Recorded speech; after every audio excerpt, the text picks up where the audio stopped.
सुप्रभात मंडळी.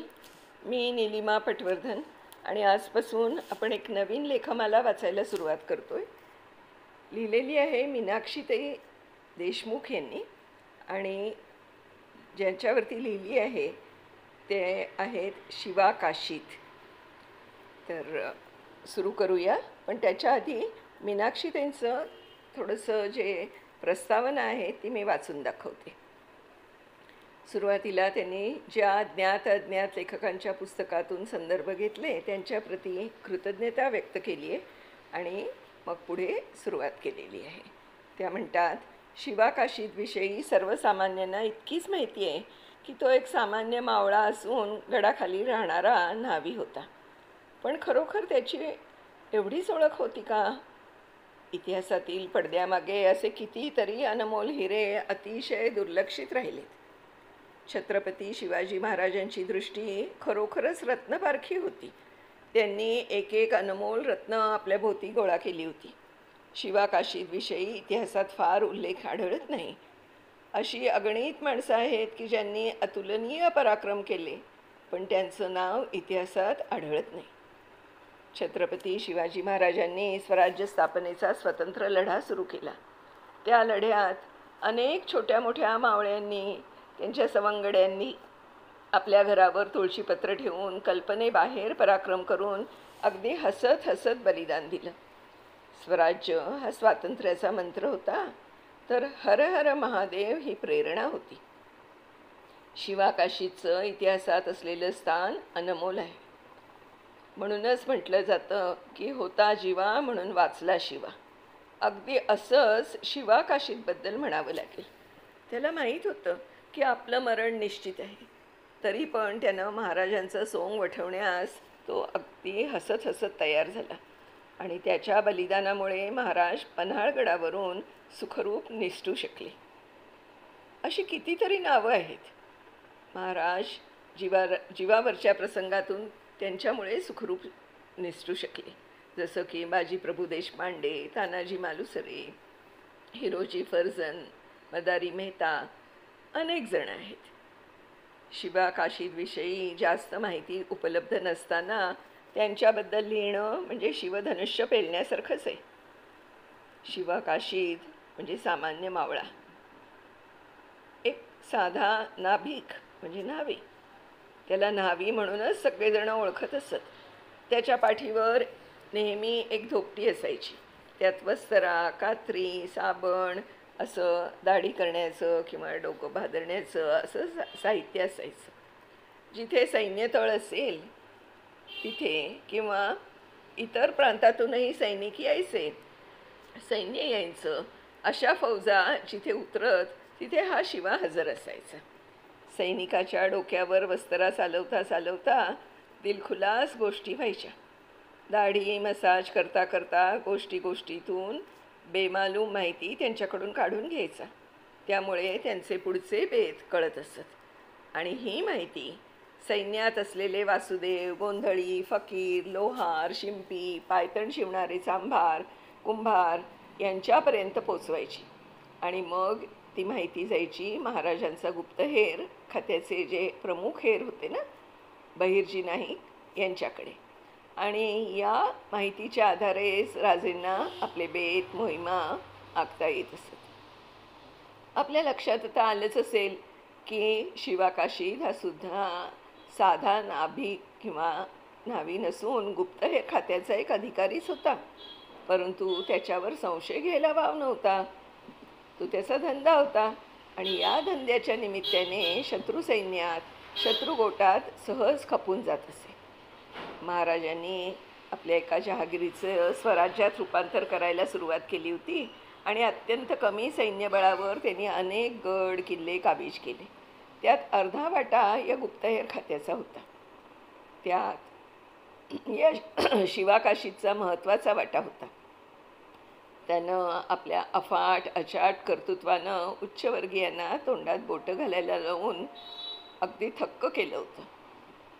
त्याचं ज्ञान, स्वराज्यनिष्ठा, स्वामीनिष्ठा, त्याची भक्ती असलेला हा मर्दमावळा, आपलं अस्तित्व पणाला लावून संपून जाणारा, पण दुसऱ्या अर्थाने महाजीवन प्राप्त करून देणारा आणि घेणारा हा महारथीच. अशा या शिवा काशीदास कोटी कोटी प्रणाम. आज भाग 1 पण वाचून दाखवते. शिवाजी महाराजांनी शिवा काशीदवर एक महत्त्वाची कामगिरी सोपवली होती. पुणे ते बेंगळूर अंतर काही कमी आणि सोपं नव्हतं आणि जवळही नव्हतं. वाटेत अनेक मुक्काम पडणार होते. शिवाचा अश्व बेफामपणे दौडत होता. शिवा काशीद हा बलदंड पिळदार देहयष्टीचा असा अगदी होता आणि तो हुबेहूब छत्रपती शिवरायांसारखाच दिसायला होता. त्याच्या डोक्यावर जर शिवरायांचा जिरेटोप ठेवला तर दुसरा शिवाजी असंच वाटलं असतं कोणालाही. असा हा शिवा राजांच्या कामगिरीवर बंगळूरकडे अश्वावर स्वार होऊन निघाला होता. अश्वाच्या पायाखालची वाट असल्यामुळे तो बिनधास्त दुडक्या चालीने चालत होता आणि शिवा काशीद विचारात गर्क झाला. शिवबा राजांनी लोकांवर अशी कोणती मोहिनी घातली होती की जीवाची पर्वा न करता बिनधोकपणे मृत्यूच्या दारात उभे राहत असत ते. वास्तविक आजूबाजूच्या प्रांतात कित्येक जण स्वतःला राजे म्हणून घेणारे होते. त्यांच्याकडं सैन्य होतं. त्यांना आदिलशाही, निजामशाही, मोगलांचं पाठबळ होतं.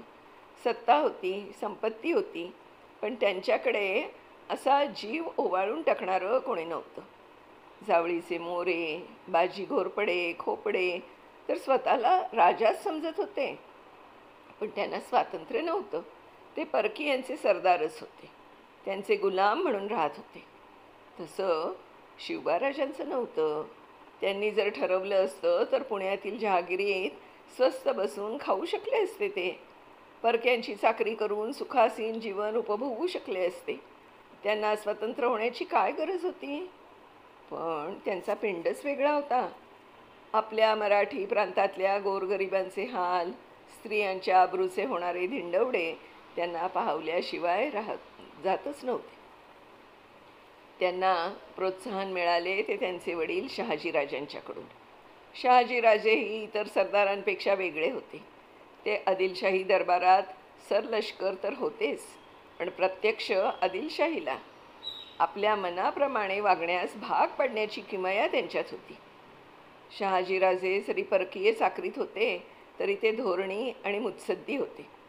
गरीब रयतेची ससे होलपट त्यांच्यानी पाहवत नव्हती. पोटासाठी अनेकांना गुलाम बनवून दूरदेशी जावं लागत होतं. जातीपातीच्या नावाखाली खालच्या जातीचे लोक भरडले जात होते.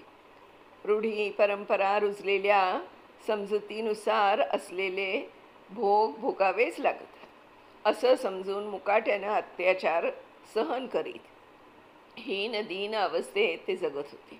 मात्र त्यांना एक आशा वाटत होती, शहाजीराजांची.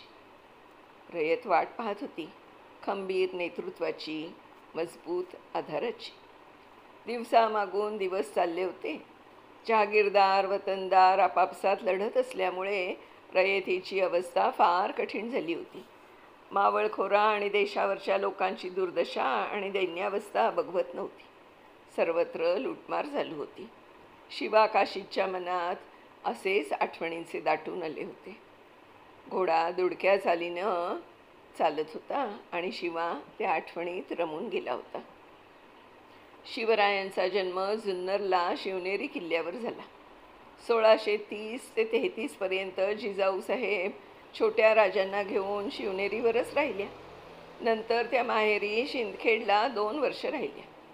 त्या काळात जिजाऊंनी आणि वेळ मिळेल तसं शहाजीराजांनी बाळराजांना लिहायला वाचायला शिकवलं. मराठी, हिंदी, संस्कृत, मोडी लिपीचं ज्ञान दिलं.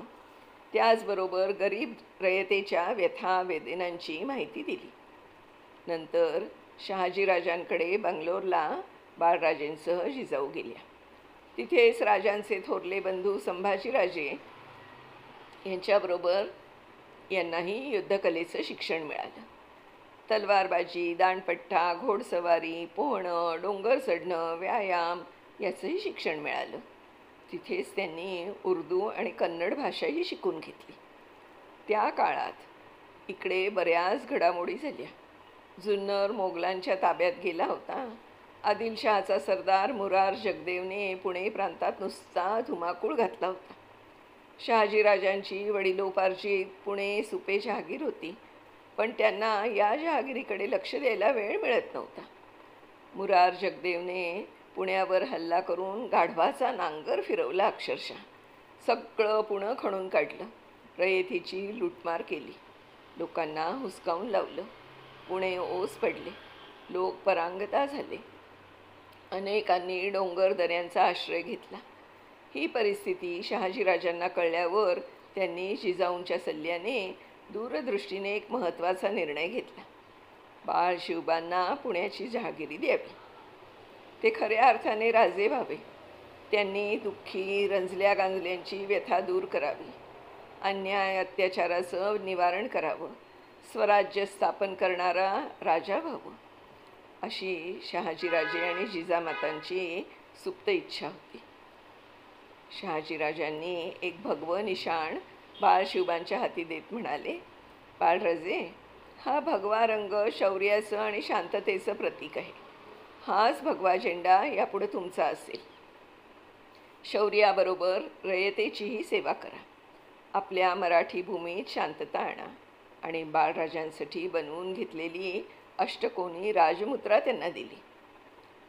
प्रतिपच्चंद्र रेखेव वर्धिष्णु विश्ववंदिता शासूनो शिवसैष्या मुद्रा भद्राय राजते.